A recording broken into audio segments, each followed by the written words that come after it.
हम लोग पुनः उत्तराखंड से संबंधित जो भी महत्वपूर्ण टॉपिक है उस पर बात करेंगे। क्योंकि मेरा गला ख़राब है इसलिए मैं लगातार वीडियो नहीं ला पा रहा हूँ और आज भी गला बैठा हुआ है, इसलिए आप आवाज़ पर ध्यान न देकर आप अपने क्वेश्चंस को करने का प्रयास करेंगे। चूँकि ज़्यादा समय नहीं है इसलिए मैंने गला ख़राब होने के बावजूद भी आपके लिए वीडियो बनाने का प्रयास किया। तो आइए जल्दी से हम लोग जुड़ते हैं उत्तराखंड की इस पावन भूमि पर, उस पावन धरती पर। और ना जाने कौन सा समय आपको राजा बना देगा, कौन सा समय आपको एसडीएम बना देगा, डिप्टी एसपी आप ही नहीं जानते हैं। और जानते हुए भी आप समय को बर्बाद मत कीजिए। और आइए हम लोग आज उत्तराखंड एमसीक्यू पार्ट 2 में एक बार पुनः चलते हैं। चार धाम बद्रीनाथ, केदारनाथ, गंगोत्री, यमुनोत्री की यात्रा पर चलते हैं। तो जोशीमठ की ओर चलेंगे, तो औली रोपवे की ओर यात्रा पर चलते हैं।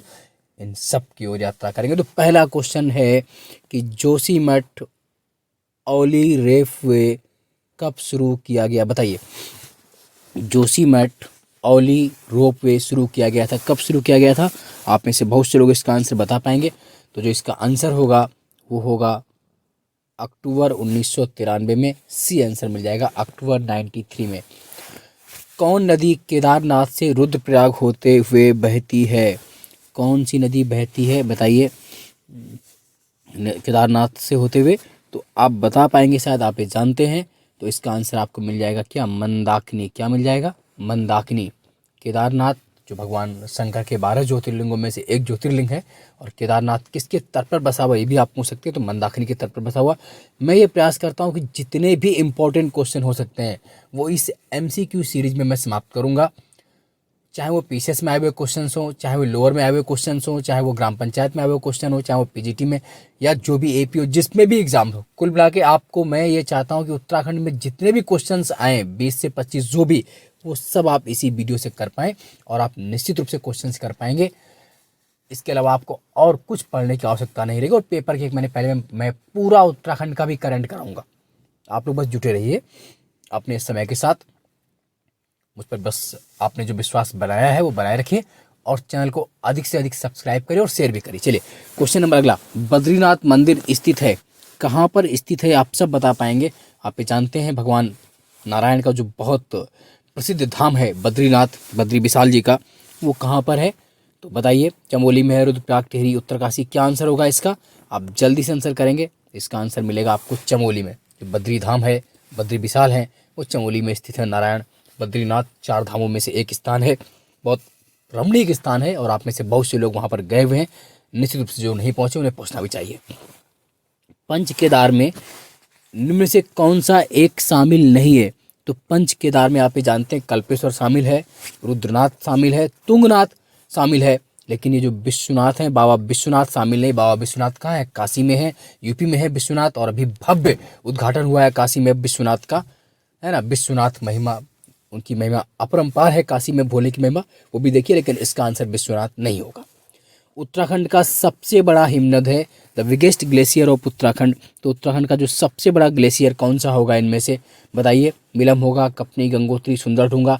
क्या मिलना चाहिए इसका आंसर? आप सब जानते हैं इसका जो सबसे बड़ा हिमनद है वो गंगोत्री है। जो माँ गंगा का उद्गम स्थल है गंगोत्री के पास गोमुख से ही, तो गंगोत्री सबसे बड़ा हिमनद है। मेरी आवाज़ थोड़ी कम आ रही होगी या बैठी हुई, पर एडजस्ट करेंगे क्योंकि आपको पीसीएस निकालना है। आप नहीं जानते कि आप किस दिन एसडीएम, किस दिन डिप्टी एसपी बनने वाले हैं। कुमाऊं का सबसे बड़ा ग्लेशियर कौन सा है? तो बताइए, कुमाऊं का सबसे बड़ा ग्लेशियर कौन सा, आप बता पाएंगे? निश्चित रूप से आप सब जानते हैं। क्या कफनी है, पिंडारी है, सुंदरढूंगा, मिलाम है? तो कुमाऊं का जो सबसे बड़ा ग्लेशियर है कुमाऊं, पिथौरागढ़ जनपद में पड़ता है, मिलाम। महात्मा गांधी ने राज्य के किस स्थान को भारत का स्विट्जरलैंड कहा था? तो किस स्थान को कहा था, बताइए। आप सब जानते हैं कौसानी को कहा था। अच्छा स्थान है, मैं भी पहुंचा हूँ, आप भी पहुंचे। कौसानी में ही महात्मा गांधी ने गीता पर अनासक्ति योग नामक टीका लिखी थी, और उसी के स्थान पर अनासक्ति आश्रम भी है। क्वेश्चन आप में आता है कि अनासक्ति आश्रम कहाँ है, तो उसका आंसर क्या? कौसानी होगा। हेमकुंड झील घिरी हुई है, कितने पर्वतों से घिरी हुई है हेमकुंड झील? आपको बताना है। तो इसका आंसर आप बता पाएंगे कितने पर्वतों से? 7 पर्वतों से घिरी हुई है। कितने पर्वतों से? 7। निम्न में से कौन सा स्थान कैलाश मानसरोवर से सबसे कम दूरी पर है?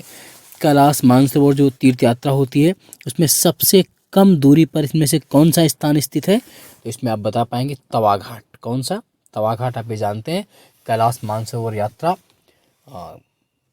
तिब्बत चीन द्वारा कब्जे किए हुए स्थान पर पहुंचती है और उत्तराखंड के लिपुलेख दर्रे से होकर यात्रा होती है। आपसे कभी क्वेश्चन पूछते हैं कि किस दर्रे से यात्रा होती है, तो उत्तराखंड के लिपुलेख दर्रे से। इसका रूट क्या होता है? पहले नई दिल्ली, दिल्ली से फिर यूपी, यूपी से ऊधम सिंह नगर, ऊधम सिंह नगर से हल्द्वानी, काठगोदाम, अल्मोड़ा होते हुए पिथौरागढ़ जिले में डीडी हाट में, डीडी हाट से फिर धारचूला होते हुए नेपाल होते हुए चीन तिब्बत की ओर चली जाती है।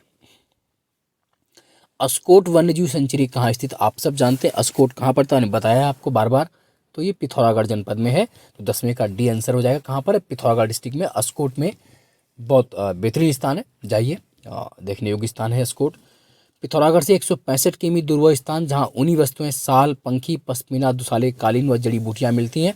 इसका आंसर तो आग बंद करके किया जा सकता है, सी होगा इसका आंसर, मुंशियारी। पिथौरागढ़ में स्थित है ये, और बचपन मेरा यहीं बीता इसी तहसील के कोटा गांव में। मुंशियारी, मुनि का सेहरा है ना, इसको मुंशियारी बोलते हैं। यहाँ पर एशिया का दूसरा ट्यूलिप गार्डन बन रहा है। पहला श्रीनगर में है, कश्मीर में, दूसरा मुंशियारी में। देखो आ गया। श्री गांधी जी ने श्रीमद् भगवद गीता पर अपनी प्रसिद्ध भूमिका अनासक्ति योग कहाँ लिखी? अभी बताया था मैंने आपको कहाँ पर लिखी थी। तो इसका आंसर क्या हो जाएगा? अभी चर्चा की हम लोगों ने, तो उसका आंसर आप सब कर पाएंगे। कहाँ किया है इन्होंने? कौसानी में, यहीं पर अनासक्ति आश्रम भी है। भगवान शिव के 12 ज्योतिर्लिंगों में से एक स्थापित है, कहाँ पर है? बताइए कहाँ पर स्थापित है ज्योतिर्लिंग भगवान शंकर के 12? तो उत्तराखंड में एक जो ज्योतिर्लिंग है 12 ज्योतिर्लिंगों में से एक है, वो बाबा केदार धाम केदारनाथ में है। उत्तराखंड के किस हिल स्टेशन को पहाड़ों की रानी कहा जाता है? किसे कहते हैं? आप सब जानते हैं पहाड़ों की रानी, मसूरी। मसूरी को पहाड़ों की रानी कहते हैं। कभी पूछ ले पहाड़ों का राजा, तो शिमला को कहा जाता है। किसे कहा जाता है? King of mountains Shimla, queen of mountains Mussoorie. बहुत बेहतरीन स्थान मसूरी है, उत्तराखंड के देहरादून जनपद में स्थित है। निम्न से कौन पंच प्रयागों में सम्मिलित नहीं है? देवप्रयाग, कर्णप्रयाग, नंदप्रयाग, रुद्रप्रयाग, देवप्रयाग, पंच प्रयाग होते हैं। यानी कि इसमें जो सम्मिलित नहीं है वो कौन सा नहीं है? केशव प्रयाग इसमें सम्मिलित नहीं है। कौन कौन से पंच प्रयाग हैं उत्तराखंड में? तो देवप्रयाग भी है, कर्णप्रयाग, नंदप्रयाग है, रुद्रप्रयाग है ना। तो नंदप्रयाग, कर्णप्रयाग, रुद्रप्रयाग, देवप्रयाग है ना, जिसमें केशव प्रयाग शामिल नहीं। कौन सा मंदिर 12 ज्योतिर्लिंगों में सम्मिलित है? बताइए, अभी बताया आपने। तो बाबा केदारनाथ, यानी केदारनाथ 12 ज्योतिर्लिंगों में सम्मिलित हैं, बाकी इसमें सम्मिलित हैं। देखिए पूरा उत्तराखंड का जो तीर्थाटन है, उत्तराखंड की जो संस्कृति है, जो वहाँ की आबा है, जो वहाँ की छटा निराली और जो वहाँ का धार्मिक पौराणिक महत्व है, उस महत्व से क्वेश्चंस भर भर आते हैं। और उसके लिए जो आप तक क्वेश्चन आए उन सबको इस वीडियो में समेटा गया है। आप इन क्वेश्चंस को रट लीजिए, सब्सक्राइब कर लीजिए। इसकी पीडीएफ आपको टेलीग्राम ग्रुप में मिल जाएगी। जिन भी बच्चों ने टेलीग्राम ग्रुप ज्वाइन नहीं किया वो ज्वाइन कर लें। मेरा जो टेलीग्राम ग्रुप है वो अनुपम सर जीएस ग्रुप करके नाम है। क्या नाम है? अनुपम सर जीएस ग्रुप, इस नाम से टेलीग्राम है। टेलीग्राम पे आप सर्च करेंगे अनुपम सर जीएस ग्रुप, तो वहाँ पर आपको मिल जाएगा। उसको आप ज्वाइन कर लीजिए और वहाँ पर इसकी पीडीएफ मिल जाती है। आप आराम से पीडीएफ को भी सॉल्व करते रहिए, तो आपको उसमें और भी चीज़ें मिलेंगी, वो आपके फायदे की होंगी। और इस चैनल को अधिक से अधिक सब्सक्राइब करिए, शेयर करिए। अगर आपको लग रहा है कि किसी की हेल्प कर सकते हैं तो प्लीज़ शेयर भी करिए। क्वेश्चन है, पंचप्रयाग किन जिला समूह में स्थित है? पंचप्रयाग किन किन डिस्ट्रिक्ट में स्थित है? तो आप ये जानते हैं, चमोली, रुद्रप्रयाग और टिहरी में पंचप्रयाग। किन किन जिलों में? चमोली, रुद्रप्रयाग और टिहरी में। तो इसका आंसर बी मिल जाएगा। उत्तराखंड के चारों धाम गंगोत्री, यमुनोत्री, बद्री तथा केदारनाथ किन जिला समूह में स्थित हैं? किन जिला समूह में स्थित आप लोग बताइए। बहुत से लोग वहाँ पर गए भी हैं, तो आप लोग बता पाएंगे। उत्तरकाशी, रुद्रप्रयाग और चमोली, सी आंसर सही हो जाएगा। उत्तरकाशी, रुद्रप्रयाग, चमोली। उत्तराखंड के किस जनपद में केदारनाथ मंदिर स्थित है? केदारनाथ मंदिर किस जिले में है बताइए। क्या चमोली में है, टिहरी में है, उत्तरकाशी में? इन तीनों में नहीं है, तो किस जिले में है? रुद्रप्रयाग में। केदारनाथ मंदिर आपका रुद्रप्रयाग जिले में स्थित है।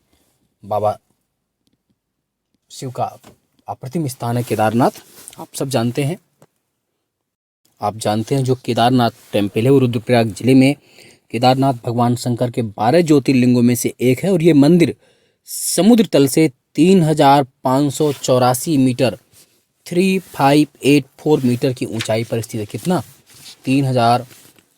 कभी पूछ लें आपसे, ये ऊंचाई भी पूछ सकते हैं आपसे, इनका भरोसा नहीं है आयोग वालों का। तो 3584 मीटर, 3584 3584 मीटर की ऊंचाई पर स्थित है। भगवान शंकर के 12 ज्योतिर्लिंगों में से एक स्थित है, रुद्रप्रयाग जिले में स्थित है। और इस मंदिर की महत्ता इतनी थी कि प्राचीन काल में गढ़वाल को केदारखंड भी कहा गया। ऐसी मान्यता रही है कि कुरुक्षेत्र में जब युद्ध हुआ पांडवों उनका कौरवों का, तो युद्ध में जब विजित हो गए पांडव, तो अपने परिचितों और सगे संबंधियों सबको मारने के बाद जब प्रायश्चित करने के लिए वो अपने आप को स्वयं को दोषी मान रहे थे, तो प्रायश्चित करने के लिए भगवान शंकर से मिलने जा रहे थे, उनका आशीर्वाद देने के लिए जा रहे थे। लेकिन भगवान शंकर पांडवों से मिलना नहीं चाहते थे, तो आगे आगे भगवान शंकर, पीछे पीछे पांडव चल रहे थे और इस तरह निरंतर दूर जा रहे थे। और माना जाता है केदारनाथ में उन्होंने स्वयं को बैल के रूप में परिवर्तित कर लिया था। और पांडवों द्वारा निरंतर पीछा किए जाने के बाद सतह पर खाली कुबड़ वाला पिछला भाग छोड़कर शेष भाग पृथ्वी में समा गए थे, है ना। तो शेष 4 भाग जो जहाँ पर बाकी, वहाँ पर कुबड़ वाला भाग केदारनाथ में, बाकी जो 4 भाग मिले तुंगनाथ में बताते भुजाएं मिली, रुद्रनाथ में मुंह मिला, बद्मेश्वर में नाभि, कल्पेश्वर में केश की पूजा, और इन्हीं स्थानों को पंच केदार भी कहा जाता है। खैर इसकी बात कभी और भी कर लेंगे हम लोग। चलिए अगला क्वेश्चन हम लोग देख लेते हैं, तो आप ये कर पाएंगे। निम्न पंच केदार में कौन रुद्रप्रयाग में है? देखिए कितना बढ़िया क्वेश्चन है, अभी आपको किया हुआ क्वेश्चन है कि निम्न में से कौन से रुद्रप्रयाग में है, तो बताइए कौन है। केदारनाथ है, तुंगनाथ है, मद्मेश्वर नाथ है। तो इनका आंसर क्या हो जाएगा? ये सभी कहाँ है आपका, किसमें है? रुद्रप्रयाग डिस्ट्रिक्ट में। किस डिस्ट्रिक्ट में? रुद्रप्रयाग जिले में सभी हैं। राज्य के चारों धामों में सर्वाधिक ऊंचाई पर स्थित धाम कौन सा है? तो सर्वाधिक ऊंचाई पर स्थित धाम कौन सा है बताइए, जल्दी से बताइए। ये क्वेश्चंस आते हैं, बार बार पूछे आते हैं इस तरह के क्वेश्चन, तो आप कर पाएंगे। सर्वाधिक ऊंचाई पर आपका भी बताया मैंने, केदारनाथ है। कौन सा है? केदारनाथ। बोलिए। बाबा केदार का जो धाम है वो सबसे ऊंचाई पर केदारनाथ है या और कोई? बताइए क्या आंसर होगा। 4 ऑप्शन है, बद्रीनाथ है, केदारनाथ है, गंगोत्री, यमुनोत्री में से क्या आंसर होगा आपका, जल्दी बोलिए। तो सही आंसर है आपका, जितने बच्चे बता पा रहे हैं इसमें आंसर हो जाएगा केदारनाथ। 22 नंबर क्वेश्चन, राज्य में सर्वाधिक ऊंचाई पर स्थित मंदिर कौन सा है? तो सबसे ऊंचाई पर स्थित मंदिर है इनमें से केदारनाथ है, विश्वनाथ है, मद्मेश्वर, कौन सा है? तुंगनाथ है। सबसे ऊंचाई पर स्थित मंदिर कौन सा है? तुंगनाथ। लेकिन 4 धाम जो है आपके गंगोत्री, यमुनोत्री, बद्रीनाथ, केदारनाथ, तब आप केदारनाथ करेंगे। लेकिन जब सबसे ऊंचा मंदिर पूछेंगे तो आपका आंसर तुंगनाथ होगा। विद्वानों के अनुसार खांडोवन कहाँ था? खांडोवन पूछा है आपसे, खांडोवन कहाँ था बताइए जल्दी से। तो खांडोवन हरिद्वार में। कहाँ था? हरिद्वार में। अगला है, निम्न में से कौन सा मंदिर रानीखेत के पास है? रानीखेत आप जानते हैं, बताइए कौन सा मंदिर रानीखेत के पास है? तो कोटमाई का टेम्पल। कौन सा? कोटमाई। बद्रीनाथ विशाल बद्री मंदिर के आसपास निम्न में से क्या नहीं है? क्या चीज़ बद्रीनाथ के आसपास नहीं है इसमें? तो बताइए कौन सा नहीं है? पंचधाराएं, पंचशिलाएं, पंचकुंड, लेकिन पंच गुफाएं नहीं है, ये गलत है। ओम पर्वत स्थित है किस जिले में है ओम पर्वत, जिसे छोटा कैलाश भी कहते हैं हम लोग? तो बताइए कहाँ पर है ओम पर्वत? पिथौरागढ़ में है ना। ओम पर्वत को छोटा कैलाश भी कहा जाता है, किस जिले में? पिथौरागढ़ में। किस पर्वतीय स्थल को पहाड़ों की रानी कहते हैं? रानीखेत, चकराता, इनमें से कोई? इसका आंसर होगा इनमें से कोई नहीं। किसे कहते हैं? अभी बताया मैंने, मसूरी को कहा जाता है। पहाड़ों की रानी किसे कहते हैं? मसूरी को। अगला है, ढिकाला किस राष्ट्रीय उद्यान का प्रवेश द्वार है? तो बताइए किस नेशनल पार्क का प्रवेश द्वार है?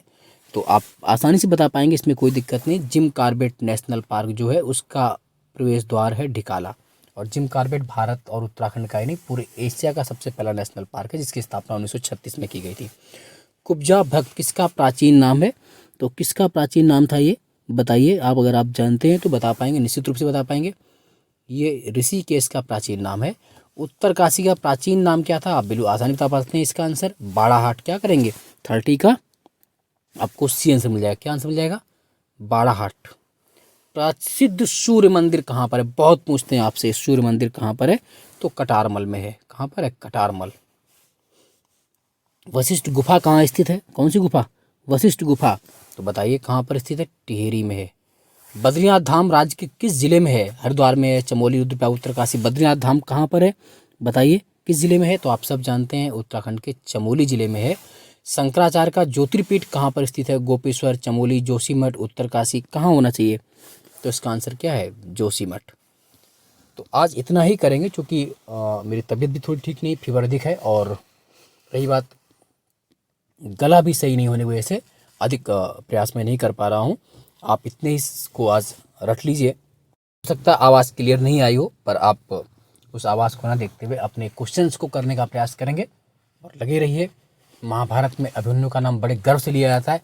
वो जानता हुआ था उस छोटे से वीर ने कितने महारथियों को अकेले हराया, तो आप भी बहुत बड़े महारथी और आप आयोग जैसे लोक सेवा आयोग को आसानी से पारित करने की क्षमता आपके अंदर है।